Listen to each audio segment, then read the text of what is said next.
Voilà et voilà. Très bon studio, très bonne place, très bon environnement. Très chers membres de cette très grande communauté congolaise de partout dans le monde, bonjour, bonsoir, bon après-midi, ça dépend de l'heure à laquelle vous allez nous suivre. Aujourd'hui, nous sommes avec un papa que nous ne devons plus présenter ou que nous ne l'avons plus présenté parce que vous le connaissez déjà. Je vais vous prier de nous faire d'abord le feedback du son. Nous sommes en train d'essayer un nouveau matériel. Je vais moi-même essayer. Voilà. Je crois que le son est impeccable, à moins que je me trompe. Le son est formidable. Je vous prie de partager ces directs pour que nous puissions atteindre le plus grand nombre de personnes que possible. Aujourd'hui, nous sommes avec Papa Daniel, à qui nous disons bonjour, Papa. Bonjour, Monsieur le Président. Merci beaucoup de m'avoir ici aujourd'hui sur votre plateau. Merci beaucoup, Papa. Nous vous prions d'abord de recommander ces moments entre les mains de Dieu. Merci beaucoup. On doit prier. Seigneur, nous te rendons grâce. Nous savons que tu es avec nous et ces moments, ça a été un moment prévu par toi-même, car c'est toi-même qui es le maître des circonstances et des temps. Nous voulons bénir ton peuple, Seigneur, raison pour laquelle nous nous sommes présentés au travers le média. Et nous voulons que ces moments, Seigneur, soient aussi un moment d'édification. Sois avec nous jusqu'à la fin, Seigneur. Et ceux qui vont nous suivre, Seigneur, grand Dieu, je sais qu'ils seront bénis, que nos bouches parlent de ta part, parce que c'est poussé par ton esprit, que les hommes ont parlé de ta part. Que nous soyons vraiment effacés et que tu croisses en nous, Seigneur. Par le nom de Jésus de Nazareth, nous t'avons ainsi prié. Amen. Amen. Merci beaucoup, Papa. Merci à vous qui nous suivez de partout dans le monde. Nous sommes avec Papa Daniel Matondo. Papa, nous allons partir directement. La dernière fois que nous étions ici, il y avait un événement qui s'est préparé et c'est sûr que cet événement est déjà passé. Enfin, c'est sûr, parce que nous-mêmes nous étions là. C'était les mamans de EMC Church qui avaient organisé un événement ici à Champagne. En fait, est-ce que vous pouvez nous faire les résumés de comment ça s'est passé et quel était le point chaud? Parce que l'objectif, c'était que les gens puissent recevoir Jésus. Est-ce que vous avez pu faire recevoir Jésus-Christ ce jour-là, le temps que je puisse aussi arranger la caméra? Merci, papa. Voilà la mission. On était sortis très satisfaisants par rapport à ce qui était fait ces jours-là. Parce que ces jours-là, ça a été un jour très béni. On a vu les mamans organiser Kaedel. Kaedel qui est une convention des mamans missionnaires. Vous savez, nous fonctionnons tout dans le cadre de la mission. Et ça a été très bien. On a parlé, bon, spécifiquement la Kaedel, la Comiba qu'on avait fait la fois dernière, c'était beaucoup plus dans l'esprit d'essayer un peu de réveiller la femme, quoi. De réveiller la femme sur tout le point de vue. Raison pour laquelle on avait parlé concernant la vie ménagère, la vie scientifique, et on avait parlé aussi sur la vie de business, tout ça et la vie spirituelle. On avait essayé de décortiquer dans ce sens-là parce qu'on voudrait que la femme soit capable de tout. Parce que moi, j'ai toujours dit, moi, je crois à la femme. Yes. Moi, je crois au ministère de la femme. Là, il y a des débats qui se font, mais je ne suis pas là pour les débats. Ceux qui croient pour le ministère de la femme, ils croient. Ceux qui ne croient pas, ils ne croient pas. Mais moi, je crois au ministère de la femme parce qu'étant missionnaire, ce que je fais qui dans ma vie, je sais que même ceux-là qui ne croient pas à ces ministères, quand ils vont vivre ces genres de trucs, dans des villages, dans des fins fonds, aller évangéliser, vous allez comprendre que l'évangile que parfois nous prêchons a des complémentarités pratiques qu'il faut vivre pour bien comprendre cet évangile. Donc, moi, je crois à la femme. Alors, raison pour laquelle on était ensemble avec le maman de l'église, nous nous sommes organisés d'inviter toutes les mamans. Toutes les mamans de la ville étaient là, toutes les églises étaient représentées et nous étions très bénis, nous étions vraiment sortants, très satisfaits pour le résultat de la Comiba. Je crois que ceux qui ont suivi ont vu ce qu'on a dit faire pour le Seigneur Jésus-Christ.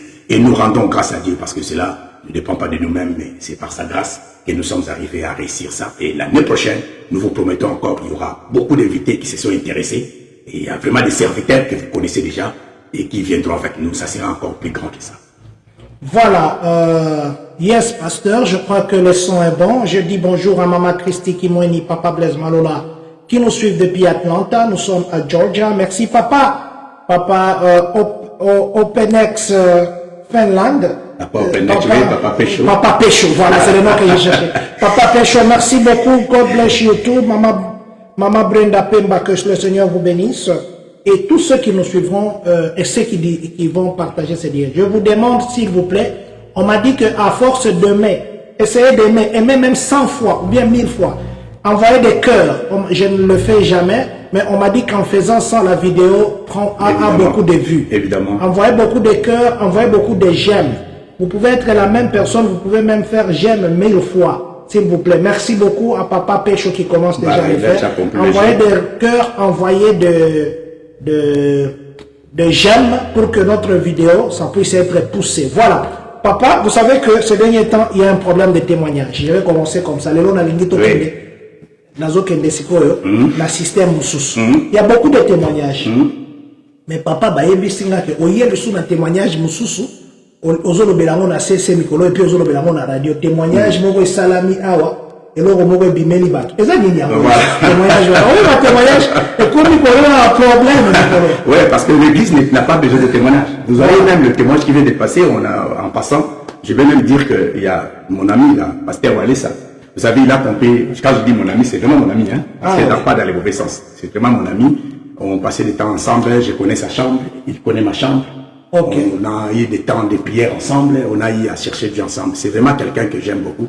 Alors, il y a eu même des choses qui sont passées par rapport au témoignage. Je vais seulement dire au peuple de Dieu, s'il vous plaît, depuis la Bible, depuis l'ancienne, je ne parlais même pas de l'ancienne alliance, mais parlons de la nouvelle alliance. Merci. Depuis dans la nouvelle alliance, à l'époque des apôtres, sachez-le bien qu'à chaque fois qu'on parlait de témoignage, il y a toujours des gens qui s'opposent. Yes. Parce que le témoignage parle mieux que ce que nous disons. Même nos vies personnelles. Si aujourd'hui on se méconduit, sachez-le bien que tout ce qu'on prêche, c'est rien. Les gens nous voient par rapport à notre témoignage, par rapport à notre façon de vivre. Vous comprenez? Ça c'est très important. Le témoignage joue un rôle très important. Il y a tout ça, l'attention est locale. Au moins même temps où Lazare a témoigné, pardon, Jean chapitre 9, de cela moto Koufaki Misutam ou Monaki. Et comment qui problème? Balingi toujours baye banana bikisio, bazo lu komalobani ya koloba. Et bazo tenter jusqu'à ce que baki comme menacé même il vit à Jésus parce que abikaki. Tout le monde même dans Jean chapitre 3, tant où Pierre na Jean ba télémisi par l'éthique. Sous kana moso kolandi histoire kuna na Acte chapitre 4, bakangaki bango bati bango na kati ya prison. Tout le monde même ko sait quoi Lazare. Après cela va comme ko quand même pas bon Lazare. Parce que témoignage ibandaki ko gam. Na lo bango bien mboka omba et boso ba finanga été parce que na sala ke kobo. Il a quitté parce que na zaki mbonga ba. Ils ont quitté parce qu'il y a une distraction. C'est parce que vous avez bikaki. Et puis, mon toit a biki, ma vidéo, les animaux, c'est un bagage final. Donc, on a eu qu'à passer dans zone là. Mais la commission ensemble. Je vais seulement dire aux gens, il y a des gens qui ne sont là que pour décourager l'œuvre de Dieu. Il y a un bisou à chrétien. Tant que mon nom et que nous allons la preuve de mon côté, quoi pour y avoir quoi tout chrétien, tu es là pour soutenir l'église. Tu es là pour soutenir la parole de Dieu. Si la parole est allée marcher à la contre de la parole de Dieu, ton miracle est allé marcher à la contre de la parole de Dieu. Là, vous pouvez vous opposer. Mais comment on peut s'opposer quand on a l'amouki, s'opposer? Par exemple, tu as la Kaïdé là, 2024. Nous sommes en train de nous préparer maintenant. Nous avons une moussa dans un à côté. Vous avez un sacrifice pour ça la terre. Tu as la pongité. Boutou-mou, tu as la terre. Boutou-mou, tu as la terre. N'est-ce pas, tu as la terre, tu as la makamsouté. Pour les capteurs, tu as la terre. Bon, mon courant, ça m'a dit ici, il y a un chrétien. Qui bon, tout ça la ligne. Parce que les gens, comme ils sont habitués, n'a pas de discours. C'est la ligne de quoi on a besoin que les gars, qui est ça. N'a autant la verset, mon repos. Avant tant la verset, mais tout ça, et comme il va témoigner à Milan. Et comme il va verset à Mouki, tellement Jésus. Bon, moi, je suis avec Bamboka, dans la réalité pratique, na côté de ma campagne à combat spirituel, autant sur moi, on a campagne de TV. N'a pas tout le temps. TV ça bien, mais ma TV, on a pas la télévision. Ce n'est pas pour nous critiquer, mais si nous avons continué la réalité pratique, à Kokamote. Yes. À Kokamote, c'est parce que pour ne pas les cas à critiquer, et là, on va aimer, et là, on va saluer. Mais sur la côté de la réalité pratique, surtout sur les missionnaires. Bien aimé. Être missionnaire, aux autres qui ne battent pas, c'est très dangereux. Battre, c'est très glissant. Alors, puisque l'église la banzela, où ils ont très glissant, bien aimé, ce n'est pas facile. Il y a la plata bateke, il y avait un nom de Dieu qui n'a plata bateke, bien aimé. À quel côté, on va l'ensemble. Tant qu'on comme la plata bateke, veillez à l'immosso, bien aimé, kake bete, on a veillé. Et puis, ni ça pour koufi. Bah, panzani kawana. Vous savez, le mot d'ailleurs, côté, parce que la super bible a quitté. Mais à comme il y a kake bete, on va panzani wana. Ni balé sur ni ça pour koufi, bah, panzana, campagne de salama souti. Parce que bisotoye après quelques mois. Bah, je vais le souboyer. Ah, la campagne est à la raté. Vous voyez ça, la soumis. Mais bien, mais qui est évangile? Bika qui va pas kamoula maki. Na niveau on a pour dire que ceux qui ont un combat spirituel les raté, que ce qu'on a planté baté, que y a ça qui commence à rater. C'est là où je vais vous comprendre aujourd'hui. Bien mes semaines, dans ce temps barbara zambika na moi temps OK. Yoka, Paul a mis dans 1 Corinthiens chapitre 2. 1 Corinthiens chapitre 2, na autant à partir du verset na biso na verset 4 pour que nembango ou dans la télévision, verset 4 na verset 5. Bariboui. Et ma parole et ma prédication ne reposez pas sur les discours persuasifs de la sagesse, mais sur une démonstration d'esprit et de puissance, afin que votre foi fût fondée sur quoi? Non sur la sagesse des hommes, mais sur la puissance de Dieu. Que votre foi soit fondée sur la puissance de Dieu. Aujourd'hui, beaucoup de foi sont fondées par les discours persuasifs, par les paroles des hommes. Parce que, et comme moi, stratégie, moi aussi, mon toit va bien, aïe-moi le lingala bien, aïe-moi le français bien, aïe-moi le anglais bien. Nous croyons que des discours persuasifs là, derrière ça, il y a la puissance. J'ai toujours dit, une église qui est vivante ne peut jamais rester comme ça. Une personne dans cette église est malade, avant d'avoir malade, mais ça, ce n'est pas une église. On vit ici sur la terre. La bonne santé, c'est notre partage. Et on a vu aussi Paul, dans la église d'Éphèse. La présence de Paul dans l'église d'Éphèse, qu'est-ce que la Bible dit? La Bible dit que lorsque Paul est arrivé dans cette église, on a posé la question, est-ce que, Paul a posé une question, avez-vous reçu le Saint-Esprit quand vous avez cru? Pourquoi? Parce que l'église doit recevoir le Saint-Esprit. L'église doit expérimenter la puissance de Dieu. Dans l'église, les gens doivent parler en langue. Dans l'église, il faut qu'il y ait des miracles. Dans l'église, il faut qu'il y ait des hommes qui donnent leur vie à Jésus. Tous les jours, il faut que les kaka, ça va vivre ensemble. Parce que de façon générale, auto remarqué, bateau ensemble la l'église, bazaka bateau bamutangi ensemble la bande Afrique. Yes. Bateau bamutangi Afrique bateau ensemble là, ndenga yebela ki nzambe là, ndenga pa yebela nzamba. Oyo muntu pena tiki boyer, et ça va rare. La vérité qui ça maradi. Mais ça va pas ça rare. Mais ce que nous voulons c'est quoi? Église fait tellement, et à l'église des réveils, et à l'église où elle côté la puissance en Zambé de manière à ce que gloire en Zambé ça va démontrer. Alors pour la dit awake, ngana zoye pas une abinoté na ba discours persuasif, il y a sagesse. C'est-à-dire, quand tu as mal la sagesse, mais tu as la télévision. 4 lois de la prière, et 5 lois de sagesse, et 5 mots de. On a mis des choses sur Facebook. Mais bien, les choses changent maintenant. Ils ont vacciné. Ils ont vacciné de côté. On a un moment qui toque l'équipe de bateau. Mais vacciné de côté. Donc, on peut parler de la prière sans pourtant prier. On peut parler sur la puissance de la prière sans pourtant vivre la prière. Il y a beaucoup de gens qui parlent sur la prière, mais sans pourtant toucher la prière. Il y a même des gens qui écrivent sur la prière, mais sans pourtant prier. Azo commence sur la prière, perd le verset qui tombe, mais bien, il semble la rater. C'est-à-dire qu'il y a des gens qui donnent des conseils, qui prient, qui parlent sur la prière, mais qui ne prient pas. La prière, c'est prier. La prière, c'est prier. Quand je donne ma formation concernant la prière c'est prier. Quand tu te mets à genoux et que tu pries, c'est ça la prière. Parce que ton message dit, la prière, c'est parler à Dieu. La prière, c'est ici, c'est là. La prière, c'est le moteur de l'église. Tous les hommes de Dieu nous parlent de la même manière. Mais bien aimé, à la fin de compte, il n'y a pas de résultat. Alors, Paul a dit, moi je ne suis pas venu avec des discours persuasifs de la sagesse, mais je suis venu avec la démonstration d'esprit et de puissance, pour que votre foi soit bâtie sur la puissance. C'est pourquoi j'avais dit même, là où nous sommes en train de prier, nous sommes en train de préparer les serviteurs de Dieu. Vous allez voir des choses extraordinaires qui seront faites ici dans cette ville, des choses que vous n'avez jamais vues, même chez moi, même chez les autres. Parce que, bien aimé, la puissance à se transmettre, il faut que les gens soient là, il faut qu'il y ait la puissance. Acceptez le miracle, acceptez des guérisons. La Bible déclare que voici les miracles qui accompagneront ceux qui auront cru à mon nom. Ils parleront de nouvelles langues, ils chasseront les démons, ils saisiront les serpents. Si je prends un serpent, je le saisis aujourd'hui, tu diras que j'ai plus le fétiche. Et la Bible dit qu'ils mangeront des breuvages mortels et cela ne leur fera point du mal. Yes. Ils imposeront les mains aux malades, les malades seront guéris. Je parle ça aux hommes de Dieu et je parle à tout chrétien qui me suit en ce moment. Le temps est arrivé, c'est le temps des réveils.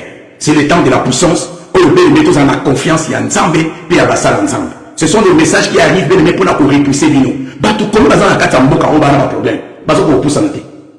Combien de personnes? Batou, batou, sur l'avion, batou, il y a, tout ça, comment on va arrêter de tout le monde va avoir des avions, 300 mètres. Le que tout ça est spécial. Mais au moins, nous allons être nous taper sur la défense de la Congo, en tout cas pour la Bissau. Mais évitez celui avec votre existence. Mais si on va pas, nous avons la délivrance ou bien on va de Banza.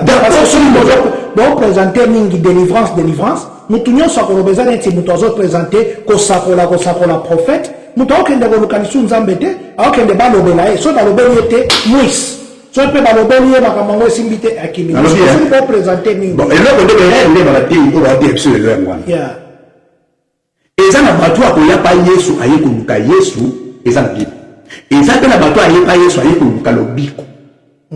Si quoi pas dire il y a un miracle. Mais Dieu dit ça naï, moi souvent la même côté makila, akina kuluka.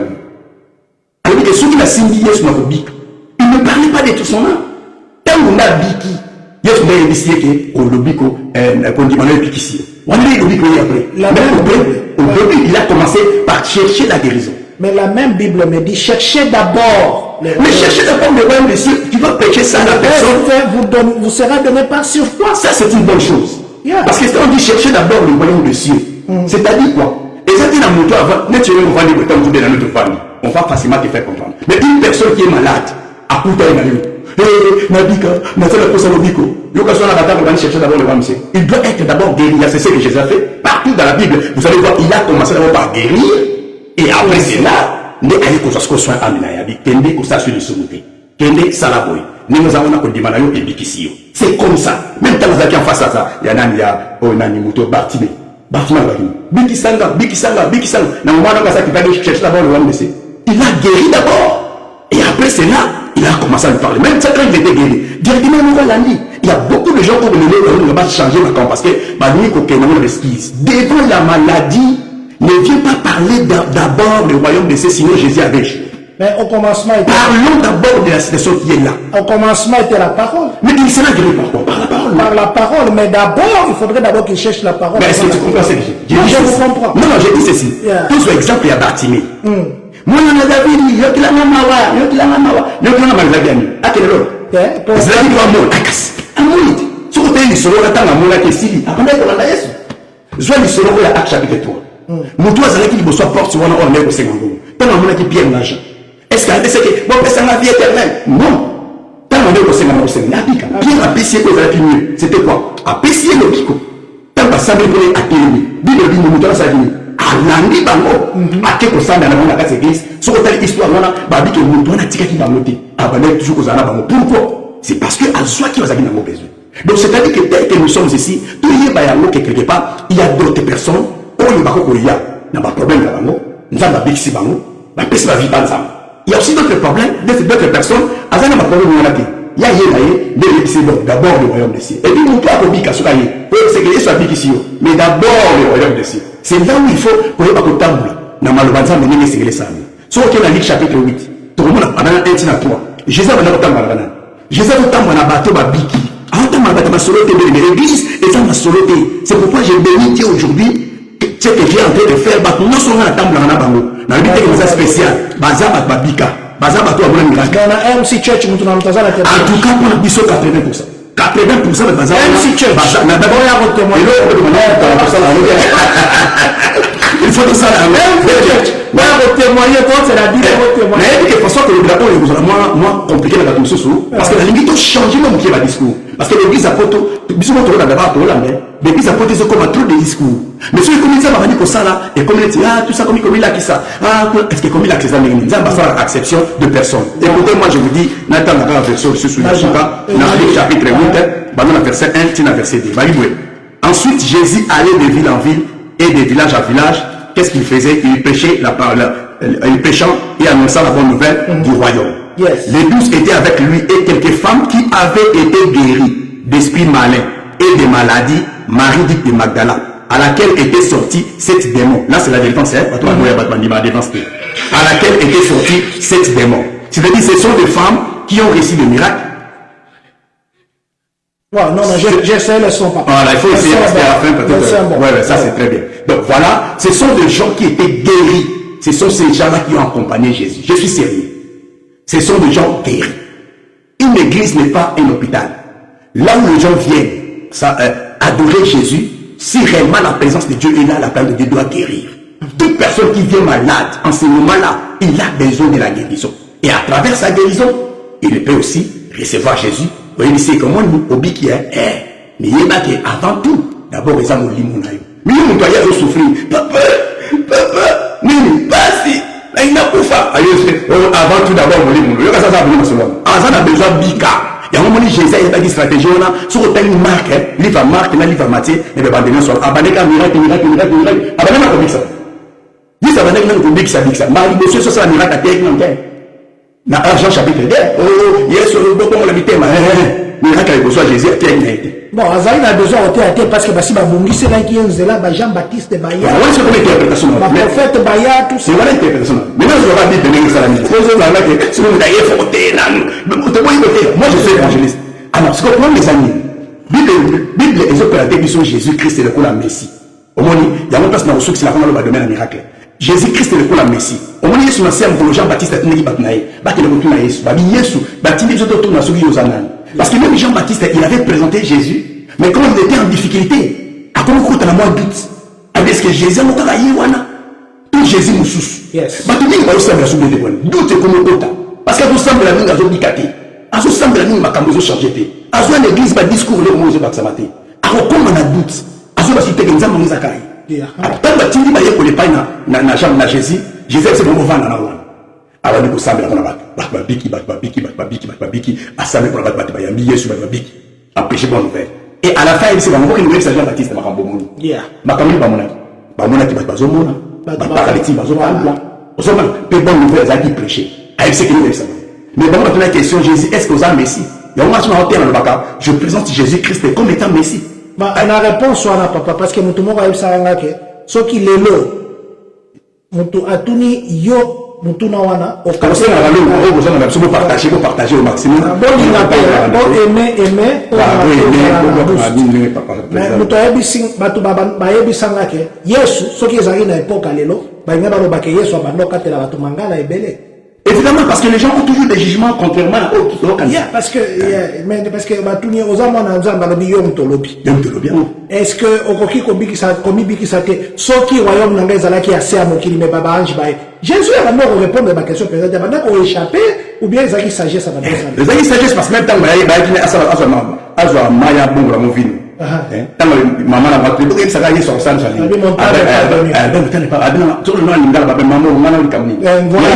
voilà même toi tu es mukabula bandeko na bandeko bazali aba bandeko c'est la tout direct na réalité spirituelle bakbalinya ngote mais ce qui est important bien le Seigneur, ne minimisons pas le miracle.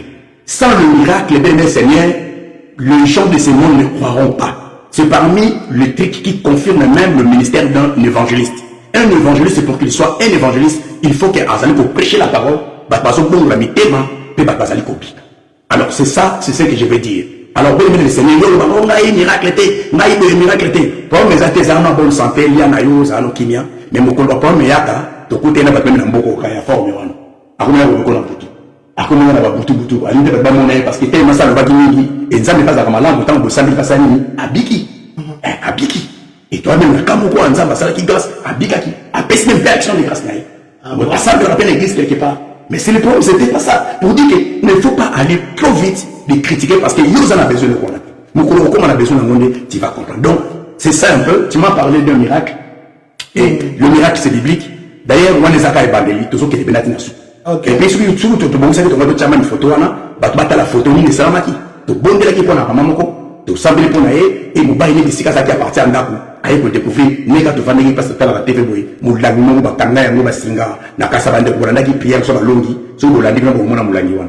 Moulangi na kati bakanga basinga batiaba makambe pele batiaba bloka ba rouge bakotsa bato na kati moulangi compliqué moulangi donc photo ezali to ko na ko approcher na photo ezali yama de moi bagi téléphone ba bloka no sala oui téléphone ezali so sala wa donc ezali nango ezali bikama graphe bien mais ça moulangi wana bando sa ezali okangala yango OK moulangi wana ba yimi mto chaki amote mutachaki na ibante ndako pesa kama masina mbali ala na bato na kati yango mulanyam oye bato bazali kanga kuna liboso papa yo papa liboso na kidna ya vanda kana wa sombi papa loba pongara voilà mulanyam wana tala mulanyam wana mulangi bakangi bozomona donc na lo ba rouge ba tie critique ba chinois wana to éviter photo zip ba ba ke tanga critique ba ba so que ça lo ni message nini exactement au moni mulanyam wana bazola ça voilà côté la vidéo osomona ngonenge zaleli na kati nango ezana mwa bato mo bakoti na kati wana yangwana mulangi wana bafanda kesika wana bazotala TV wana bafanda ka eza kiti te ko kiti mo za donc kiti bisika bafanda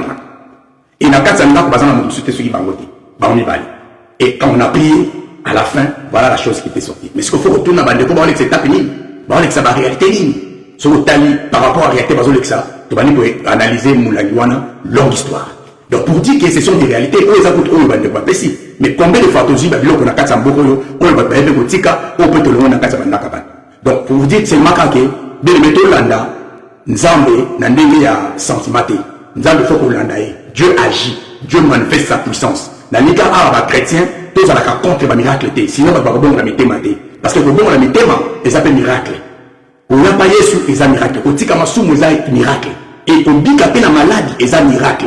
Il y a un mot de Seigneur, à moins que ça pour la gloire d'un homme ou la gloire d'une église. Mais si c'est pour Jésus, moi je vous dis, bien Seigneur, il va continuer toujours à manifester sa gloire dans nos vies. Voilà, que Dieu vous bénisse. Je suis très béni.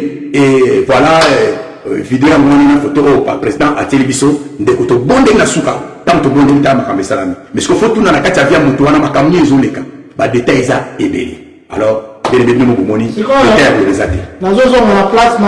merci beaucoup papa. AMC Church et fandi na mateyao et fandi na guérison et fandi na mission parce que missionnaire vous êtes un missionnaire et fandi na mission ou bien fandi na miracle. AMC vraiment l'église fait vendre l'école enseignement. Il y a un moment où Bissot a formé plus de 200 serviteurs et des bazars formés. Là on ne parle pas de miracles.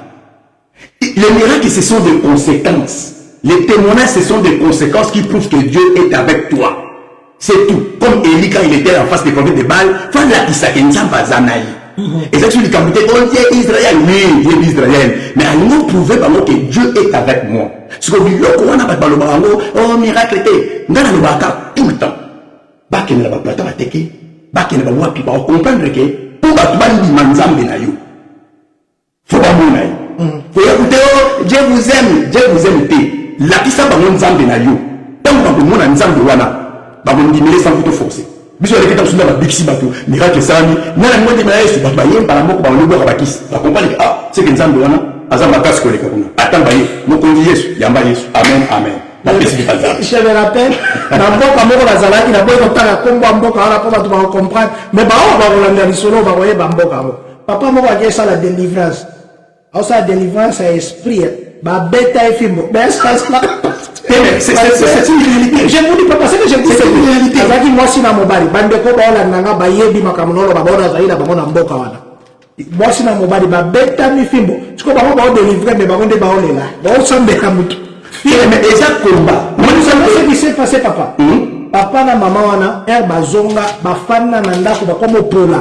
Bakufa ya kopola moni lokona ezo pola zo mona zoto no ndenge zo ni pola bango mi papa na soute pardon président le local dit ma personne occasion si ba ko bazan nzambe bazo comprendre likambo eza très nga ba boki nga mbaso ah bon ba boki nga mbaso na ba ko na lamu ka le pas et bandi penzabo au nom de Jésus-Christ de Nazareth na zima futa na ti pour et kaoki et que n'a pas mon sens donc c'est-à-dire que quelqu'un n'a pas mon tour à boire comme bien aimé au lieu de ta botte le babalelo na le baka tout le temps tant que ça me nzambe et si ka on a na comité bato bakoma bazali yes ngapela za bwana za na nyoste na yempe makamna sote mais na yebika na niveau na suka wana za bato ba kenda o dela nanga et loko yo comprendre te luka o yekola même dans le cas de vie les autres président comme na avion au le président comme na kisi yo se pela kaka azala kana tablette ne to sala boye avant di boye awasala makamna président comme je reçois papa avant comme président de la République ils ont besoin de préparer amen amen parce que vous le David au bani le président communautaire azio le roi David a pris na zamba bota prophétie atana le sala amen donc si le même yo ne ko diriger comme amen c'est une intelligence amen mais le soit comme président banguna ba bien banguna mususu ko ya kana ba mutamba la bonka ça c'est a comme kuna nini asindikisi donc il faut que pour la première président oyeba ni les commissaires kuna mais yo comme a comme ya mo na vie na yo ozala ba bato maté ozala ba relation question dans le bani kayeba na ba généraux ayeba na ba ministre yo ko salo suwa ani mala sanini yem kayeba na mais yo zo pour terre ozala ba to ba ko yeba na lobby fallait se pour accompagner bango parce que faut ozala na mission musika mona yeba na ozala environnement na yo ezala ba na kati environnement na yo Parce que j'ai la grâce, moi, je suis ganga, mais nous, je suis combattre. Je suis combattre, attention, combattre, et on peut s'en aller à la santé. Je suis peuple. Pour l'homme qui est mati, parce que nous sommes pour santé. Parce qu'on combat qui est. Mais on accompagne. L'homme va bien camarade de président, va bien camarade de général, va bien camarade de ministre, et nous rendons grâce à Dieu pour ça. Yes. Donc, c'est un conseil que nous avons fait sa mission. On a grâce à l'histoire, on va aller te belé, pour le nom du gouvernement, parce que ça là, basa par-ci par-là, même pas dans la tout encadré, et belé. Aujourd'hui, dans l'histoire, on a une semble à cause, on a mal compris dans ma caméra belé. Mais c'est que je vais seulement faire comprendre que soutenons ce qui est là, même notre président, il faut le soutenir, et nous allons là à cause de la tête au pambo. Donc, bref, bande konangai, doit se préparer parce que le réveil doit venir. Peut-être que l'église est comme si la carandeng wanate. Bah, occultiste et baso continuer comme bata. Les lots de la fête, c'est que Halloween, n'a aucun les cas des cas. Lobby, ils ont na moni bangole basala makambo na bango bale wana kuna mona biso kuna bazali ko kababa biloko na moni ndenge bazo sala mais biso tona kaite nous avons une grande activité tout ça là et ko sala na mois de novembre le 10 novembre le 17 novembre le 24 novembre bene c'est notre hôtel to kozala wana na kati hôtel Holiday Inn na sima ya McDo hôtel où ils appellent na ni na Main Street. Yes. Nani Street, pembeni ya hotel optionnel. Hilton. Oui. Mais na ngamu na ngo okomona tozaka na McDo, pe sima na ngo wana tozana hotel Holiday Inn. Tozala wana 3 dimanches ya mois de novembre. Ce que tozala wana tobengisi mosala nzambe o nzambe la grâce na ye azopambola pas osunga. Azosala pe makambe belé ba photo ezali belé pour te sakite to ko ba photo prochainement to kozona l'émission to ya hotel la vie. Donc ça la caméra to sali pour charge na ngai comme aussi la vidéo tu me la kinga charge na ngai sinon la ngana kena na téléphone na za na charge le temps que vous avez bas je vais partir là-bas pour que la vidéo voilà la vidéo yango je crois yango yo eza pe na vidéo moko boy oyo to sali yango o tinda ki wana pona publicité wana pour la publicité wana voilà publicité je crois ou bien le temps que vous avez bas donc yango on va la vidéo on va la photo apparemment. La vidéo. Dans la vidéo, mon corps. Alors, c'est un homme que Dieu est en train d'utiliser puissamment. Il y a quoi la vidéo? Voilà. Tozoya, et papa Azoloba. Nous allons passer la vidéo là-bas. Voilà. On va continuer alors. Nous allons Nzambe eux la spécifie pas Nzambe. Et Nzambe azali kosa ela yi makam minene. Oh, les photo. Non, papa, continue. Nzambe azosala makam minene. Et bien aimé, le notre invité awa na kati ya mboka na biso azali koya pona kosala mosala ya Nzambe. Alors na grâce que Nzambe asili ko tsaka kati na ye, bien aimé to profiter na grâce wana. Akoya to bongela, pour moi même na vidéo wana, même à la fin, même président na sert au partager avec les sous ceux qui moyen kozala. Comme ça on partage dans groupe na Facebook la communauté, ba tu va konta na wana. Voilà, na Facebook la communauté déjà, ici te partager yango, au moins mosala Nzambe. Wana ko tezana Congo, a keneti na Congo na Bakasai, a keneti ba province, a keneti partout. À quel ba Inde, à quel partout dans le monde entier, au sakola samana sur Christo. Alors bien aimé to ici na kati mbokao. Ba te belé to ça ba malade. To ça ba problème, to ça ba kambane na ndenge. Il y a une seule personne qui est capable de vous guérir, de vous donner la solution, c'est Jésus. Dans le tout le temps à la télévision, il n'y a pas un pasteur qui guérit. Il n'y a pas une église qui guérit, mais il y a Jésus qui guérit. Il y a organiser activité pour et ça pour la IMC Church Day. Mais tu organiser pour la communauté congolaise nyonso. Tu organiser pour la métier racial kuna tu la ébélé la carte sana biso il y a Holiday Inn où ils ont la Main Street. Donc on a Kaedel où ils ont 3e édition.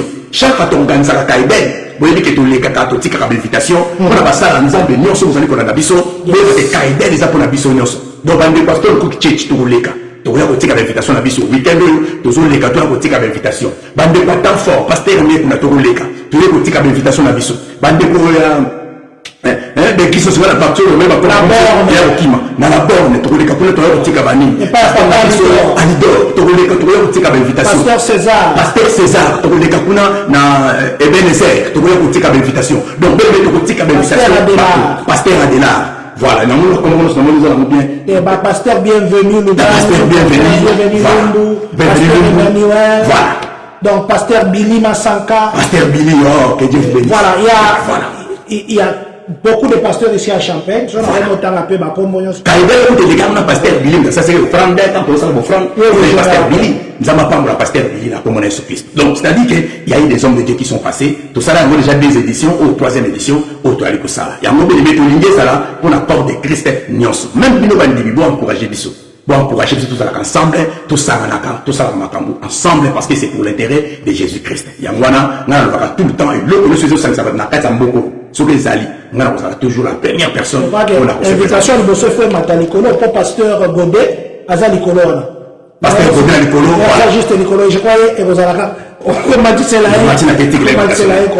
On va ça ensemble. Parce que on a kokuta na biso nyonso pona kotika la biso invitation na bino na yebi ke na grâce ensemble nzamba sur la biso tous en activité à partir il y a le 10 le 17 le 23 et ça 3 dimanches na 3 dimanches en tant dimanche moko ceux qui vont sélectionner on a koya pona Jésus-Christ je crois que tout ça va très bien voilà autour lancer ce qu'on la message mais ça bitumbo to na ngopona ingomba na biso awa il faut ça la moko mutu moko bien ngomba zo leki na si tuzali na yo oyo na songolo mu ba venga ngola makambwana ah papa na nzambe makambo bego ko zala te na makambo wana wapi. Moi je ne peux pas accepter mon salam nzambe tous ensemble pour la gloire de Jésus-Christ et ko zala malam mingi nenge to baka bele meto kenda ba mission côté ya to sala l'église qu'on atteint to te ici to ba MBS to tini ba l'église to sala to tini ba l'église toujours déplacer na to bele toujours kende toujours te ya l'église de fond est-ce que molongi azana ngai Nzamba pambola bino. Nzamba pambola biso ngana ko bakisa papa Daniel alobi bayebaka makasi ya communauté makasi ya église makasi ya ba chrétien sika bato basangana. Amen. Est-ce que bato baza liboke ata ba ennemi baye moyen bakota ba egozala te mais soki bato baza divisé ennemi akoki kokota na moto aza libanda aza distrait aye kozwa ba information pour akota. C'est vraiment une bonne occasion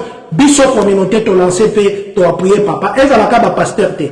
Pasteur to lobelango pe na ba église na biso bandimi pe ba ba kozala na temps les lois na temps te lobi akozala na temps les gens qui ont le temps bosambela samedi ba mona quand même que communauté to sangani toke ko appuyer événement ya pasteur Kingani toke ko appuyer manifestation à pasteur Kingani toke ko appuyer eloko à pasteur Kingani parce que c'est comme si celui bato ba organiser c'est juste limité na bato wana pourtant on le fait pour la grâce de Dieu. Amen. Soki église sale biso communauté de mon soki basali na gauche tokei soki basali na droite tokei c'est pour montrer que quand il y a Dieu c'est ce qui peut tenir notre communauté. On n'a pas une autre chose, nous sommes une communauté laïque, c'est pourquoi nous devons soutenir les œuvres de tous nos pasteurs. Nzamba pesi biso badon ebele na kati ya communauté. Amen. Badon ebele peut-être mutuna mutoza na don na e mais soki pasteur akoki pe ko appuyer moninga na e alobeli yango na église alobeli yango na bandimi ba bakozala na temps. C'est ça ce qui montrera que nous sommes soudés et c'est ça qui va nous donner la force. Nabaki si peke. On se pose dans biso siko. Na monika papa pêche na Finlande kutoza butu. Ye mutu azo chaba j'aime ebele ba j'aime plutôt. Ba j'aime ebele na ba cœur. S'il vous plaît, mettez les cœurs, mettez les j'aime pour que vous booster vidéo na biso et que chaîne oyo et kende liboso papa. Amen. Je crois que pasteur on a outil end tozo chiko. Voilà. À outil Inde, mais vous savez comment Batou va considérer qu'à Inde. Est-ce que vous avez pensé à ça? Parce que Inde, Batou va considérer un peu compliqué. Est-ce que vous ne craignez pas que Batou va le considérer un peu compliqué? La première des choses d'abord, Moutaouti Inde, Azadi na Inde, à Pacifipa Nzambe, à Kepe na Inde, Yaka, à Kezo Biloko, on a pas foutu ces délais, Azo Tumba Biloko, Bazo Tika Biloko, Azo Tumba, Azo détruire, parce que Nzamba Koutainae, et à qui partout en Afrique, à qui partout dans le monde, pour ça, pour la sanguine Jésus Christ. Tout le monde a un message naïe, faut bosser là. Moutou azana nzamba yebanaka. Boyo ka message naïe, grâce à la minga pour le battre, bien on va juger. Azana nzamba, toi azana nzamba. Mais le cas tout ça, eza toke na ba jugement et pas battre. Parce que le bien est jugé point. Enfin que vous ne soyez point jugé. Et pour ça l'occasion où il y a bénédiction, il y a délivrance, mais du fait que quelqu'un n'a pas conception à jugement. Yes. Donc, Yangwana, et l'autre aussi, on s'approcher. Et une expérience à Moukio, tout ça, n'a limité que Bissonne, nous avons un Moukio, tu yebi, tu veux qu'on s'associe à Moutoyo, ou à Zanzela, ma bien, n'a limité que tu veux qu'on s'associe à na grâce à Nzambe, tu veux la source, mon côté Bissonne, tu veux la bassala Nzambe, mais moi, la n'est pas côté là, n'a pas pour Assala, n'a pas Kambasana, Nzambe, et ça n'a pas de sous donc, il seul que tu veux pour ça, et là, pas de sous donc, mais ça, t'en as pas même pour ça, ça n'a pas de sous qui nous occupe pour ça. Donc, ça déjà l'église, nous sommes aux côtés, à la kiss, et pour pousser dans cette église, pour rebérer tout. Il y a un temps où on a aussi qui donc, c'est-à-dire, quelque part, nous comprenons que Dieu sera au rendez-vous, et bien, le Seigneur, pour les cas pour annoncer message. Tout font la thème, tout ça dans l'esprit, au coup d'Anna Jésus. Tout dans la conception de l'église universelle. Église universelle, les allées églises, vous allez comprendre par Jésus. Et se planter par le pasteur, et se planter par le bâtiment. parce que le point des obstacles vous allez empêcher ma nzambe belé ba kuta na nzambe. Bien aimé, vie na yo eza ba kamna yo na nzambe. Dans le bango même l'église singa na nzambe. Dans le bango tout le temps ba bayaka kuna tango zoya yeba nzambe oyuluka. Oyuluka Daniel matonote. Pour problème na on ka résoudre dans Daniel té. Mais nzambe oyuluka. Donc c'est-à-dire que quelque part chacun nous allons à l'église, mais chacun a ses préoccupations parce que tout le monde est parti à l'église. Mais je ne dirais pas que papa l'absolu président Sambelaka. N'a pas Sambelaka. Dans le bâtiment que tu connais une église de même motivation. Non, nous avons une église. À un âge quand même, qui est là le bar, qui est là l'église parce que là, dans moi si. Yes. Dans moi si. Dans quel année moi moi si moi voilà moi ça moi. Azaki mutaye binzam. Allez, azomi singa normal. À le moment où yao, makambo ote, boena boy. Baté ni mamanzam na bomo na mutem. Encadré na route asumanga na commune na commune. Donc c'est-à-dire quelque part, moi quand moi à l'église ayebi. Ou pas qu'il y ait une église pour qu'il ne bine na ayebi. Mais soit il y a une église parce qu'il y a un instrument. Ayebi. Donc c'est-à-dire c'est comme ça. Et tout ce qui est dans mon son, nzamba kuta na yo, nzamba songa yo, bien aimé événement et ali moko, au toali ko organiser dans le mois de novembre. Bien aimé tout ali ko sambela sérieusement pour na yango, tout ça déjà na prière to bandaki à 61 jours, au toali ko bonde la pour na yango, to ko na prière au ti na fin de l'année. Mais bien aimé tout ça boye, tout ali ko se préparer à conséquence, même l'homme de Dieu. Pour la koya na biso bien aimé, azali ko se préparer à conséquence, je vous dis à conséquence. Ce n'est pas une occasion à manquer. Ça les formes, on a bien aimé aux zangate penza ko pambula. Donc, na ngalo ko pour la bande ko ko rejoindre les psychologues. Tony Boy, tous les événements qui ont mené, où ils allaient pour Salama, à Onamboka, ils allaient troisième édition dans l'ango. To benga na Congo ya, Kaedel. Kaedel est la Ksakanim. Kaedel est la Kissi, campagne d'évangélisation et de délivrance. C'est-à-dire, Toya, pour présenter Jésus-Christ comme étant Messie. Pourquoi tu dis Jésus est Messie? Jésus est Messie lorsque la parole de Dieu est prêchée et le miracle sont opérés. Wana Jésus mon temps répondre qu'il dit à l'accès qui biloko mi balé wana à l'accès qui parole puis à l'accès qui va miracle ou les salama qui n'attend wana. Alors nous voulons vous présenter Jésus comme étant Messie et que salama a wana katia Champagne et que salama na mois de novembre au nyonso 3 dimanches à mois de novembre le 10 novembre à partir à 16h kino 19h tozawana le 17 novembre à partir à 16h kino 19h tozawana. Le 24 novembre, tous allez ce soir, à partir de 16h, Kino, Tokenamo, Kino, 19h. Alors, bien les seigneurs, vous allez profiter de Misso Nyonso. Kaeden, ils allaient campagne pour la bateau Nyonso. Il y a notre bito au Bengisa, bateau Nyonso, il y a Mboka, pasteur Nyonso Mboka, Sali Nyonso Mboka, puis Bandini Nyonso Mboka. Oyo vous avez mis ça là, na ba compagnie de Sika vous allez, bon panza sambo. Vous êtes à l'hôpital, vous avez dit que vous allez bela, vous avez la situation, vous allez tomber, ça veut dire, na kata champagne, pas bazo bika. Na kata champagne, ba mion maison limwa. Na kata champagne, ba AVC, ba biki. Na kata champagne, ma kambo, tout ça, ma arabe, metam suyo yébité. Nenge, nous sommes en bagi d'internet, idana, Aïdi Nabal, a outi de koufana en 1997. Ce qu'on trouve dans l'histoire Aïdi Nabal, l'élo, tout ce monde a démonstration, ça va dire que ça va dire que ça va kouf 5, ba kouf 5 ans. Mais bien, Aïda va l'assemblée pour l'aller, nous avons des ici. Ce qu'on sait, mais tous les temps qui sont au Congo, nous avons confirmé qu'elle a lancé ça. Mais ma campagne, tu as dit, tu as dit, yes. Et ça, il y a un style, nous, au Congo, à Kenya, Nigeria, à Kipa, Idaosa, assemblée pour l'aller, assemblée pour l'aller, ministère. Idaosa a dit, mais, Ozana a dit, est-ce que c'est beaucoup d'années? Oté, a dit, Téléma. A Foukamaki, a dit, Téléma. Oyo, Tikikuna, il y a une assemblée pour l'aller. Waouh!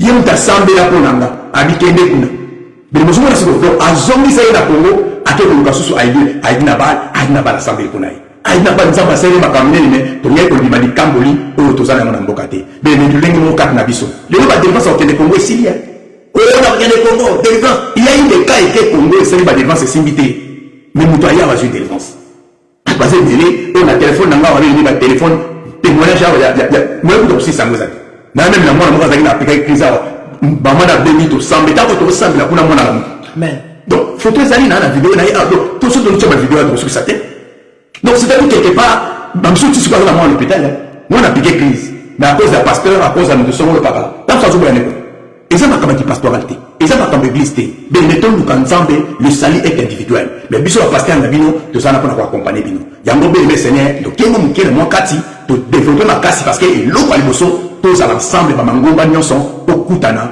mokola les 10 les 17 pe mokola les 23 to kozonga ce soir to yana ba mo ba témoignage mikolo to kozala moi mingi président so ba permettre nga ba programme na pesa ka moi mingi na ba te belé même si ba vous appelle makamba koleka kabula biso ka ndambo ndambo biso kaka et aux alamala on pour la peuple ensemble à pambola.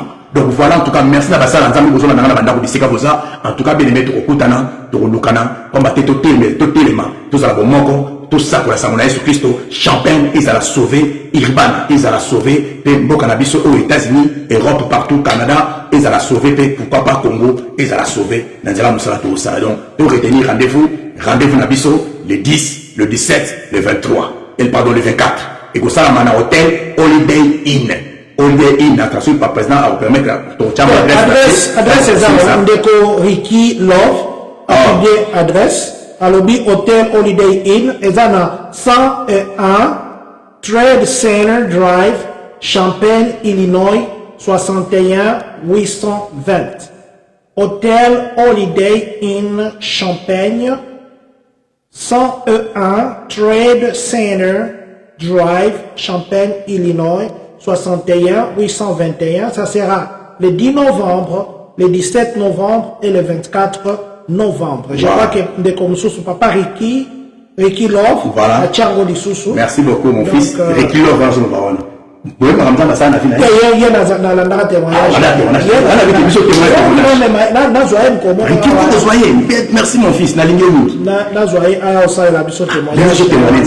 Donc c'est-à-dire que quelque part, via moi, déjà ça a un témoignage. Il y a un moment où on a biso, Nzambe a les canaux pour mon Nzambe. Tu as besoin de maquillon, tu as besoin de maquillon. On m'a dit que pas diminuer Nzambe. Et tout ça là passe. Et ça m'a très difficile. Comme on a très mal au cœur. Parce que comme on a été battu belé, parce que on a pas commencé à diminuer. Bien aimé. Attends tout ça, les gens sont. Côte notre bandite. Jésus-Christ sera glorifié dans quatre vie nationale mandat qu'on a vu. On a limite à saisir. Sera Jésus va nous répéter bazali. Aux autres générations là va nous rater. Gloire à Dieu tika la aux appels génération bateau Yesu alinga quand on la personne la fête naïe. Gloire à Dieu occasion ça yo, saisir occasion. Dieu va vous guérir. Il y a mon moni bien-aimé, d'après Sibiso merci na ba découvrir pour la biso. Merci na basala nzambe nyonso na kasato koleka.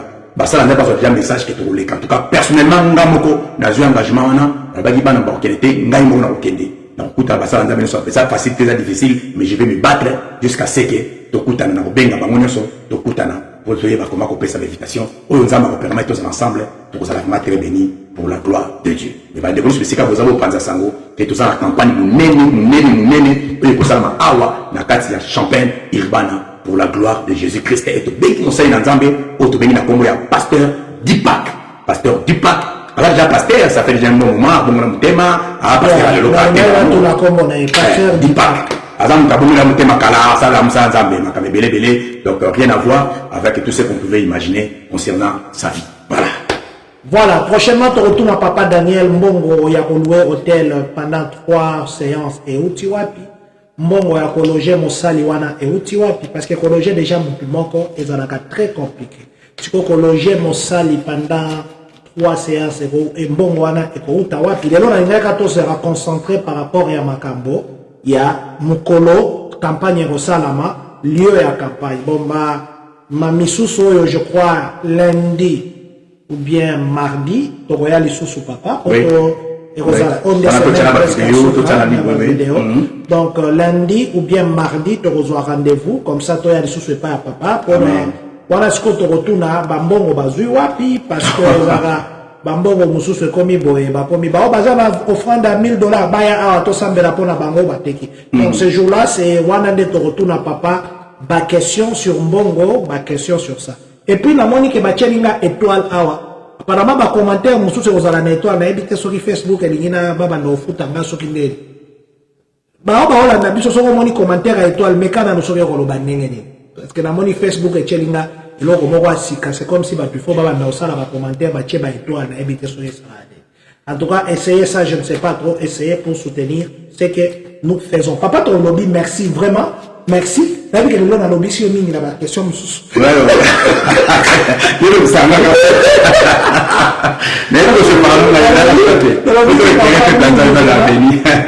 Je voudrais que message au principal, au Esaïa, pasteur Ipak, Hazard pasteur ou bien Hazard prophète. C'était un pasteur, c'était vraiment un pasteur très stable, Hazard même dans l'école biblique, tout ça, la formation.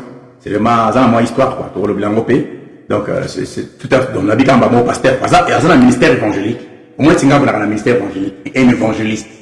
Mais tant que vous avez beaucoup de moni, mission social, la responsabilité social, la responsabilité pastorale. Parce que le ministère est parmi les 5 dons ministériels. N'est pas allé. Azam, toi, de l'école, il y a Renard Bonk. Si vous avez un pays, vous avez un Renard Bonk. Il y a un moment où il y a Renard Bonk, il y a un dit l'école Renard Bonk, autour de Blanco prochainement. C'est vraiment une grande bénédiction pour nous. Et bien, les métaux s'est connecté. Zambé a causé au pambo la biso bisikans tous ali. Panza pe sang. Ezaka pona yo mokote panza sang. Ebi de komoko azana ko sang Zambé. Même si vous oya mokwana ya Yesu Kristo et vous allez sengomi. Aye pe na malade, aye pa biki et vous allez sengomi pour le komuna Zambé. Amakamba lengo na kata mboka na biso, tout continuer ko encourager yango. Ça y un bon moment na kata mboka oyo, boyebi mboka makambe salamaki jusqu'à tête que batba moko tatina occultisme parce que batba ko orienter bango bazala kité. Et le nom de Komoko, parce que tous les gens ont orientation. Dès que tu as rebellé, tu as beaucoup, tu as rebellé à vie, parce que tous les gens ont encadré biso. Mais le nom d'orientation, c'est parce que soit l'élo, l'élo nous a pas sala, pas kende, et pas vieux qui est malade. Nous rendons grâce à Dieu. Donc voilà, c'est ce que je pouvais peut-être dire. Na o bande vous allez qu'on a biso 4 pour l'élo. Prochainement, tu as suivi 2, 3, 4 personnes dans un témoignage. On a tous ça l'appel numéro, on a un peu différent na auto sali. Donc il y a même pas sur qui, ce qui nous a pas suivi ya et vous a malambo mona mwana. Azaki na kati mboko azaki na ba loxe azaki lokola rasta azaki na kati komela ba diamba azaki na kati komela masanga azaki na kati kotamba ba minduki ba biloko lolenge wana bitumbo ndelekaka papa mama na biso Liseta boye bitumbo ndelekaka na mboka yaza pamba hotel ya bitumba wana bunda na kati bitumba ba mona video yango lelo bitumbe lekaki koni lelo to ba boye nzamba bengiye bon mona pendele nzamba bengeli bon mona pendele na defina défense nae bon mona ningi défense ne zalaki lelo to ba papa responsable ya kosangana te na kena na ndako na ye papa nanga na vandi nazomela mai nazolia nazokomitu na oriki kaka amen responsable ya kosangana te abali mwasa malamu mwasa bien bafai na bango bon ce que la mai on apôtre ba bon la mitema te on ba jeune apôtre non mais l'église c'est ça akoya opesa témoignage na ye belé okomona lelo stabilité côté na vie et ça témoignage lelo tanga na sana matena na ko gloire à Dieu il y a quand même une personne à spécifique Nzambe c'est ça l'objectif de l'église à l'équipe de la défense parce qu'il y avait aussi des esprits qui menaçaient sa vie à l'équipe de la défense bah peut-être on n'avait pas Yesu mais à l'équipe de la défense ça aussi c'est un problème il y a un moment où comme souvent compliqué alors merci beaucoup moi dans qui fait l'expérience de donc je crois que à la prochaine occasion on serait ensemble avec vous merci les gens tout le monde qui nous ont suivis en ce moment nous sommes vraiment bénis na bolingo Nzambe bo kanisi la rabiso mabete bo raison la rabiso mabete bo ya to ça il Nzambe ba misuno na yiki ko sepela nanga musuto ko sepela nanga te kaka bo fele ezaka nango mais bien dans le Seigneur tu que mission Nzambe pesi to za aller ensemble to sangana pona lokumu na Nzambe bo mususo yebi na mbete pusana na pebe na ye otana est-ce que mutone na yokila na ndingi na mone na kasika za bongo pusana ya moni bébé qui pusana soko yoki Nzambe zagu abi pusana donc voilà ce que je peux vous dire Nzambe pamba mission na sona comme on a répété pour la suite ça parce que donc il a rejeté et avant même tout le bilawana tous un programme à prière tous en 61 jours autre ça na balongi nyonso to banaki yango na minuit donc lelo déjà le premier je crois le premier to bandi yango lelo to na programme à 61 jours à prière soko ndo ko joindre biso na kata programme à prière 61 jours à prière to bandi yango lelo to clôturer yango mokolo il y a le 31 décembre le 31 décembre de to ya ko clôturer 61 jours à prière au to zali ko sala et to baki na 61 jours à prière wana le 31 décembre to ko sala action de grâce mi balé na solo bi kabo action de grâce il y a les beaux action de grâce to ko sala ezali mondi moto nyonso a gagné des âmes même l'église bisika boza gagné ba bilimu mi balé sambela Nzamba la kisayo ote ya batu mi balé bandi bela Yesu Kristo na kati ya vina bango o forcer te yo sambela kaka Saint-Esprit mi mayo parce que ko bon sa moto mite même to bon sa te yo te ya kaka Saint-Esprit mo ko convaincre batu wane loko ali boso ya ko pesa loko l'action de grâce pe ya mi balé to ko pesa ba enveloppe to ko pesa ezali ya mission année 2024 2025 2026 tout ça a besoin de belé makasi et belé makasi c'est plus de 500 000 $ même pour la mission tout ça a besoin de belé alors dans grâce à Nzambe to pesa action de grâce to pesa action de grâce bien de soutenir une mission et l'équipe nyonso au sala hôtel au sala boye au pesa boye bien pour soutenir mission et l'équipe nyonso wana parce que bibliquement parlant aux ana soutien total ya Nzambe parce que faut accomplir l'ordre suprême tout ça na ordre suprême moko ezali balete ezaka moko tokende jusqu'aux extrémités tosala bato bayekoli ya Yesu Christ de wana ezaka moko et bien le temps nous contribuer na kati ya ordre suprême wana yebaki Nzambe kopambola yo Il y a un biso sur Tolobaki, le premier et l'autre ressemble à la pona de cause, il va participer dans le Camboyo, donc bon, les autres veulent puis l'autre ressemble à la pona. Examen, il y a pasteur. Examen, il y a mon tout à pasteur. Même Namoko, n'a pas payé action de grâce pour la mission. Mais la bague n'a pas payé sa peine, n'a pas payé ça. Donc c'est-à-dire que tu payes ça, va pas la mitema. Vous voyez que l'action de grâce à la fin de l'année, va voler le le temps. Et vous allez prendre la banane, pasteur, l'église, banani, c'est pas mauvais. Il faut tous voir carrément ce qui n'a pas pamboli. Mais oh, paye ça pour battre la mitema. Oh, paye ça pour lobby, évangile kende. Toti na ba mboka, toti na ba plateau, toti na ba ba comme on avait poitin, ba ke ko sa ko na samona yesu masia, be benza ba tika la jamais ko tika yo. Il y a une action de grâce entre payer ça et vous allez prendre le commun. Mais c'est la solution va mis tout cas, tout ça va bloquer belé belé, tu vas déjà tout cas mo to somba ki to pesa na merci. Ndamba pesa yesu tout cas mo pour la mission. Il y a moto kende pe Colorado, nzambe azwa le kumu zo sala mosala ngo malam. Et pour le reste, nzambe apambo la biso et vous allez prendre le kumu na nzambe. To saka wana pona Jésus, to saka wana pona Lola. Tout ça car wana pona ko servir bino ndenge nzamba zo permettre ba bisiko bozo mona ke tozo beta mamba baku bisiko moni ke tozo na de perfection bele meto za na pona bino tozo na posa ba conseil donc que Moïse a été la posa conseil à Jétro pour sunga yepe asala malam so ko moni ke ndenge to sala mo loko mo zo reprocher na parce que man ndenge to ke ne boy président ndenge to ke ne boy eza bien te bo benga biso bo hésiter te to yokaka en tout cas o tozo le leza suite ba conseil na bino. On va vous conseiller biso, déjà changer à biso tous les jours, déjà changer à biso, bisika ben perfection, ça allait tourner mukato bongisa. Parce que biso peut te kokate, doit peine besoin de soumis na bino. Nengi biso servir bino, bino peut servir biso, et ensemble te servir nzambe, et vous allez prendre le kumunaï. Voilà ce qu'on pourrait peut-être dire ya ngwana. Alors pour la repère ça ce que date na biso, pe activité nationale quelques mots, n'ayna le bamoy. Toza wa lelo parce que toza na kaidel, campagne d'évangélisation et de délivrance, où ils ont ça la mois de novembre nyonso. Mois de novembre, le 10, le 17, le 24. Et ça va dimanche. Tu tiens dimanche. Tu as na kata prière. Tu vas déclarer mes collègues qui vont faire tongo, oui. Il y a mon tu tiens comme l'après-midi. Tu vas y ballon tout l'après-midi. Parce que l'autre ça la ça na tongo, tu vas misika, ça la lundi, depuis ça se passe. Non papa, question moko naebi ko zo chité. Pasteur Ipak, à cause de la chaque séance ou bien qu'on y a la dernière séance. Vous avez la séance, vous avez la première séance, vous avez la deuxième séance, troisième séance, n'est total, moi surtout à cause de la tonne parce que cette troisième séance, c'est la séance, c'est un moment peu spécial, mais déjà deux séances sur la liboso, à ça déjà wana. Donc, tu as la wana pour ça détail non après. On en a biso à presque un mois. Donc plus moi tu parler trois dimanches, hein, 3 dimanches. Mais vous allez baser ou bien à ça na end, non? Et ça c'est quoi, ça quelque part. Ok. Donc, ok. Donc, ça quelque part. exactement quand on a rokendaye. Que on a biso ça quelque part, on lui a roya aller tout ça li à zone sous quelque part. Titre 6. Donc, on a battu peut-être banda rolinga ko so après peut-être rendez-vous na privé pour permettre ou bien vous allez kaka non aye pona MC Church bino boya kaka dimanche. Bon, dans si ba tous ba yebi ba pa nous peut ya matin en tout cas tout tika rapporte grandement ouverte hein. Tout tika rapporte grandement ouverte. Donc ba ça rapporte ba ça ça qu'on a besoin. Bon, si vous papa biso pour ça la demande avant to kende na sima bobo de la pona biso et puis bon clôturer na malobo banda lo basikoyo. Parce que biso au moins il y a tout ça dans le système. Maintenant on doit faire dans la semaine on check it na katikati ya katika la micro osili sana ndinga balongi nzambe baluka ka ye. Amen. Amen. Donc je voulais dire demande na biso communauté devant caméra. So nzambe apesi $1 million nengo lobi eza 500,000 limité nzambe na 500,000 mais biso to lobi peut-être nzambe ko pesa $1 million. Est-ce que moi yeko za la te kadel oyekoyaka batu nyonso MC Cheche bengisa na yebi ke bobengisa mama Shabani bobengisa ndeko Mike Bakenda Michel Bakenda bobengisa nde pasteur Mike Flor bobengisa pasteur de la foi bobengisa Odi Kabango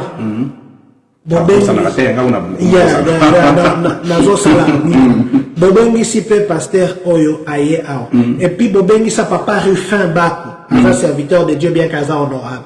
Est-ce que Kadel oyo zoyaka ekoyaka moyen ezate ke bo cela célébrons Kadel avec tous ces serviteurs de Dieu wana ba onyo so baleka na MC Church on que soki maman Micheline Chabani papa Odi Kabango papa Mike Flor, papa Michel Bakenda, papa de la foi, pasteur Ipak, Naba Missoussou, papa Rufin va se retrouver dans Champagne, va se retrouver dans Kadel.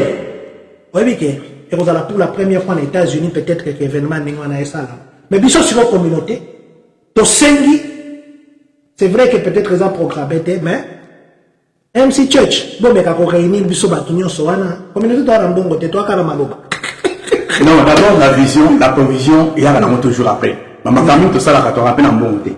Et ça, quand on a une vision, tu sens bien pour nous, nous avons pas cycle vision. Donc, ce pour nous. Papa pêche, pour toute coordination dans les alaka. Bah, moi, je suis en tout. Voilà. C'est pourquoi, là, on a le qui est au malade, c'est très important. Mais, plus baquet, 2026, 2025, 2026, le bail est 60.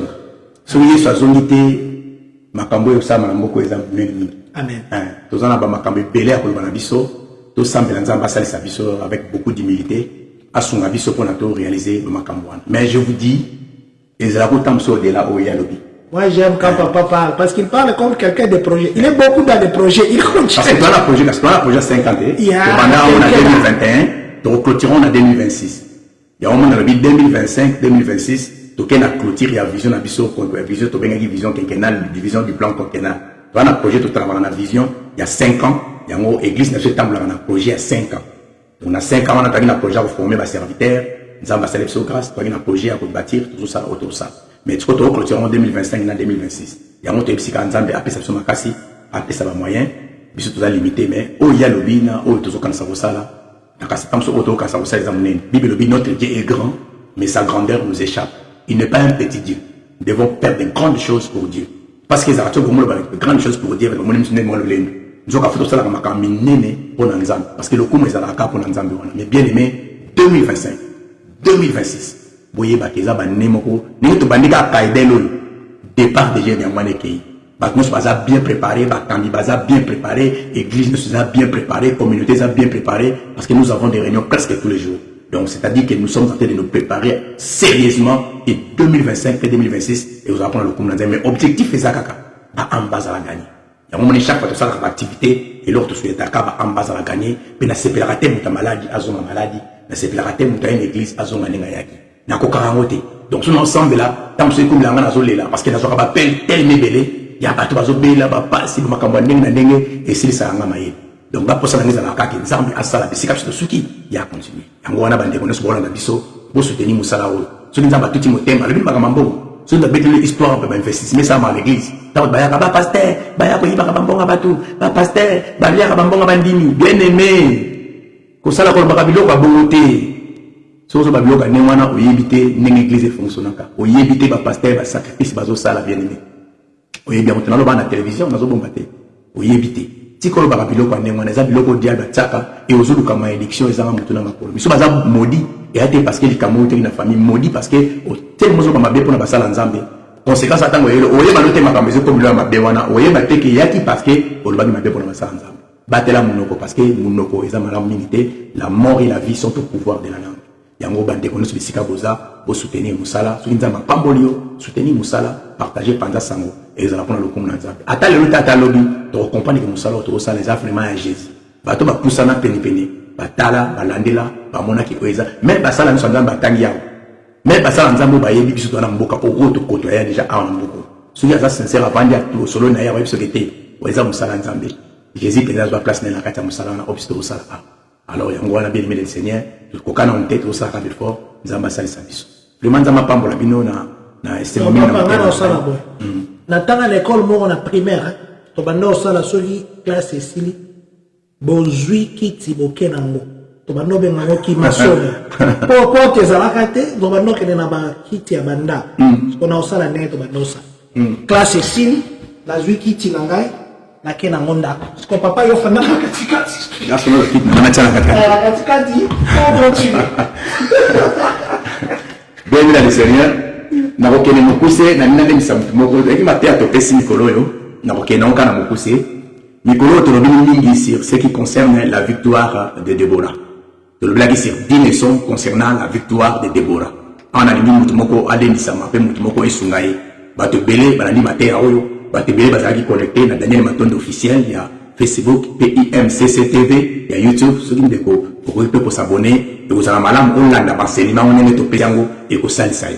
Mais dans 3 minutes, 4 minutes, dans l'ingé beaucoup plus, dans ça, juste, moi, briefing, mon concernant ce qu'on avait parlé. Nous avions parlé concernant 10 leçons sur la victoire de Déborah. Et nous, on y a malunga, tout soit qui kuna. Tout le monde qui va dans Israël, dans Malungwe, dans Katia, Égypte, nzamba tindaki bango na kana pona bakende kofanda na Kenya pays où ezali kokule ba lepe ba miel pays ya esengo mais là on est salamaki tant bana Israël ba longwe na kati Egypte tant ba kesko na kana okoma na bango na kana kuna susu bakomi kokangama na kati ya kiboumbu lisolo tozobeta eza na Juge chapitre 4 à partir à verset 1 kino na verset na biso 24 Juge chapitre 4 verset 1 tina verset 24 alors nous allons sur 10 leçons oyo et salam et autres continue pour tirer sur la victoire de Déborah et tant baké na kati ya kiboumbu wana bavandi 20 ans bango bakendaki na mboka ofale baza na esengo mais baké kovanda susu 20 ans na kati esclavagisme ndenge toloba lelo bato mingi toya poto za na esengo tobala poto za na esengo tozwa misala poto za na esengo mais chose grave ozwa musala mokoma na prise de baniongo obala okoma olokoto omibonga parce que obala oya poto okoma kutu na kinyo za la susté par rapport au niveau za la kiliboso c'est-à-dire bato mbele baza na kati ya kana na bango mais bazali ko vivre en pété na kati ya kana est-ce que mobile moko azali kolanda nga malamu et on a une allée pendant quelques minutes alors ton père ça qui dit leçon mais c'est n'est pas état qui va en Israël première leçon ça qui dit où c'est que tirer la histoire il y a Déborah première leçon ça dit ne touchez plus au péché déjà confessé ne touchez plus au péché déjà confessé Totanya on a Juge chapitre 4 verset 1 qui nous a versé Nabiso 2 ne touchez plus au péché déjà confessé parce que dans Israël bazonga qui les sous na kati ya masumu ya momo na kati ya terre promise bakanaki bango na kibongo pendant 20 ans et pas il y a jamais ya moto bibeleme so zo simba toujours ba masumu oyo sala kala oyo so tobela nzela oyo so leka et ko zo so na kibongo c'est pendant que ozena tango fallait au jouir na vie na yo ozena tango fallait au kende liboso bone mesene ko zo ver toujours na kati ya mabe ya mo beleme pesa vi panzambe kangama na nzambe olinga via masumu te luka nzambe na ndenge singeli l'église na biso la porte wenki de kamali sumu to te ya le susté parce que si bati ba tout péché ba qui l'église mais bien Seigneur c'est que j'étais de te dire ne touchez plus au péché déjà confessé dans le kambangu parce que j'ai dit leçon deuxième leçon veillez et priez car les ennemis même en n'étant pas ensemble ils peuvent te détruire les ennemis même en n'étant pas ensemble ils peuvent te détruire Juge chapitre 4 verset 2 Juge chapitre 4 verset 2 mais que bien et pour ça va te bien mais l'endroit on partager et pour pambola yo te lui veillez et priez car tes ennemis même en n'étant pas ensemble ils peuvent te détruire nous le bani et nous on a dit veiller et prier parce que nous avons l'habitude de prier mais de veiller à côté mais Bible dit la mission de veiller mais de prier il y a notre baki mais tant nous sommes là essayer de veiller pour la libota pour la bana pour la famille au veiller c'est ta part c'est ta responsabilité est-ce que nous ne pas en engagé alors veiller et prier babi que même tes ennemis même en n'étant pas ensemble ils peuvent te détruire c'est-à-dire tout le monde n'a jamais azalaki na mboka na ville mususu tout le monde kuna Sisera pas azalaki na ville mususu bazalaki na ville mokoté mais ba on bala ensemble bazalaki ko sangana pour la bana Israël c'est comme ça que le diable travaille aussi Satan a mboka na bino ako travailler na patron na yo ako travailler na superviseur na yo ako travailler na bato bazana entourage na yo même là bato bazana église na yo même bato bazana camarade na yo le diable peut s'associer avec eux dans tous les niveaux quand on battait la famille tika na mboka béné dans le monde spirituel ils peuvent se connecter pour te détruire parce que si on va détruire yo ba ko localiser pembeni na yo ba nani baza bata salama be ba nani avec bango ko se connecter on va nous capable détruire na yo c'est pourquoi j'ai dit veiller et prier car tes ennemis même en n'étant pas ensemble ils peuvent te détruire Juge chapitre 2 Juge chapitre 4 verset 2 et bien le Seigneur troisième leçon dit si tu veux vaincre l'ennemi ne combat pas en chair mais en esprit ce que nous voulons munguna pour bunda na nzoto te mais il faut bunda en esprit et bien le Seigneur bitumba toza na mwezali ya nzoto te mais zali bitumba ya molimo le diable lorsqu'il te combat en chair et kakoki ko soyo te ayaka na nzoto soit koki na molimo te akoya ko bundisa na ndenge ya nzoto c'est pourquoi je dis à toute personne yeba yango ki bitumba toza na ngo eza molimo bande yango na molimo succès na molimo Galates chapitre 3 na verset 3 est-ce que molimo moko azana na succès dans la cinquième leçon alors quatrième leçon ça dit peu importe la taille de l'ennemi et la durée de ton combat la victoire est possible peu importe la taille de ton ennemi et la durée de ton combat, la victoire est possible. L'INEP, c'est pas Moutoumoko, dans Juge chapitre 4, verset 3, pour les bien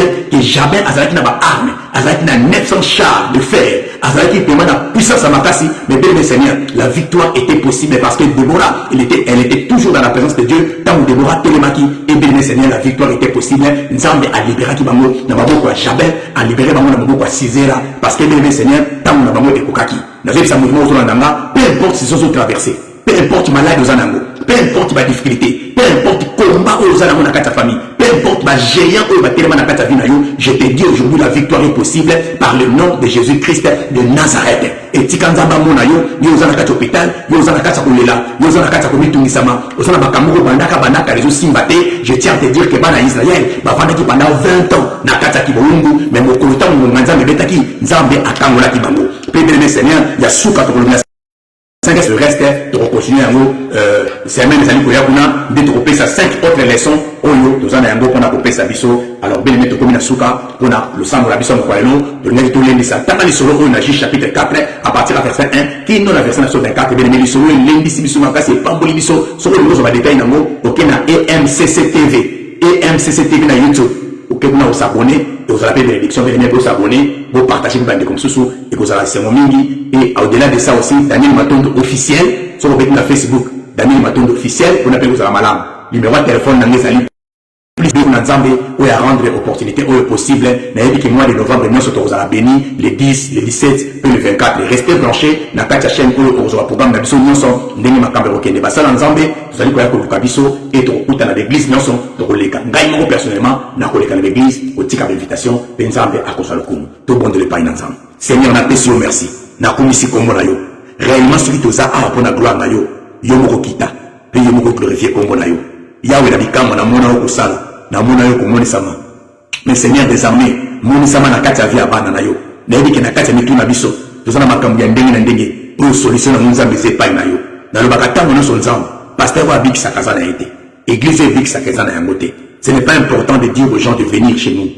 Yo salama comme mutabo ko sala zalité, mutumwa ko sala ngwa zalité, sala yana kati via banana yo. Yawe nazo ndi maketa nguse koki. Et occasion o nazo ndi makezali ya mutumoko. O nzambe bikamwa ekotika la kolekate, soki okati makama mutu wana te. Okotaki na Jericho nzambe. Obabeteki lisolo kene ko sala Jericho te. Mais Sacha soit kilobiko na ye. Ozo bi mana Jericho, makambo kene ko sala Jericho babeti ya mote. Mais nzambe Bartimée soit ki pe aye. Et nazo croire que Seigneur, tokotaki na année pour 2024. O bazaki miracle ba mwana bazaché. Tozo bi mabena 2024. Ya ouro ko so miracle ba mwana ba Bartimée. Nzambe ozali alpha pour omega. Et nazo ndima ke ndenge tokotaki ndula oyo, ndenge tokobima yango te. Moto no sotali kolanda biso, o azolela, o azana komitungisama, makambo ebekeli ba bitumba ezosila te, ba nyongo ba problème, ezosila te, libote ezokende bien te, bana bazokende ba comportement malamu te. Nzambe kota makambo na lelo. Lelo ko kozalaka ko occasion, o to leki pona ko pesa communiquer, mais nzambe, nous allons mettre ba circonstances pe battant, saisir occasion au miracle et landa mutu moko par le nom de Jésus. Moi ça banel ko tanga makila yesu banel no ko leka, mais à saisir cette occasion wana, pe asimba ke la mano pa bikisama. Moto no so azo croire te to zali kat nesiko to abasani na yo o azo ndima makambo no kat nesika oyo nzambe na bikamwa kutana na ye kata makambo na ye pe sepelisa motema na ye pe se réellement pour ça posa motema na ye par le nom de Jésus-Christ de Nazareth. Wa ko na biso na diffusion o ko na biso na rediffusion nzambe sala ye bulamu pe na pamboli communauté na biso batela biso na beto za bomoko to za na bolingo pe kimia to boyi ba kufa na kata communauté to boyi ba accident na kata communauté to boyi ba maladie na kata communauté par le nom de Jésus-Christ de Nazareth. Ba o bazo sangana contre communauté base à la confondie. Ils ont mérité de me faire du mal, mais Dieu l'a changé en bien. Oh, pour la communauté, pour la fin de l'année, par sacrifice, la fin de l'année, il a déclaré la nulle paix sans effet au nom de Jésus-Christ de Nazareth. Il a libéré puissance à sang de Jésus et sauf en alcool parce que nous avions vaincu Seigneur à cause du sang de l'agneau. Il y a eu une victoire et là dans d'autres cas, l'assemblée de Moté, l'occasion pour la communauté, mon amangomba, nous sommes Sunga va serviteur de Dieu, Sunga va nous ensemble, nous sommes tous en apostole réveil 4 namboka oyo, toi na posa présence na yo, toi na posa bolingo, toi na posa bomoko, toi na posa progrès. Toi ni ça va millionnaire na kata mboka oyo, toi ni ça va grand homme d'affaires, toi ni ça va généreux va ministre capitaine na biso. Là toi na posa to ba kala bongo bongo te, toi tika na kala na niveau CT. Biso sto persévérer to kende liboso. Ça me raison de les générations qui arrivent. Seigneur, tu feras des exploits et tu feras de grandes choses en ton peuple. Laisse que ton nom Seigneur soit glorifié au lieu que le sang là-bas, et pour ton nom sur sikaza, na bi ketambi au pambolier. Na kombo na Yesu Masia, sika kimia nos ambe o menakati na biso, to pamboli botwa lelo, to pamboli ba obazana misala, ba obazana banzela, zana ba na kombo na Yesu Masia, nous t'avons ainsi prié. Amen. Amen. Amen. Que Dieu vous bénisse au nom de Jésus-Christ. Merci beaucoup. Que Dieu vous bénisse.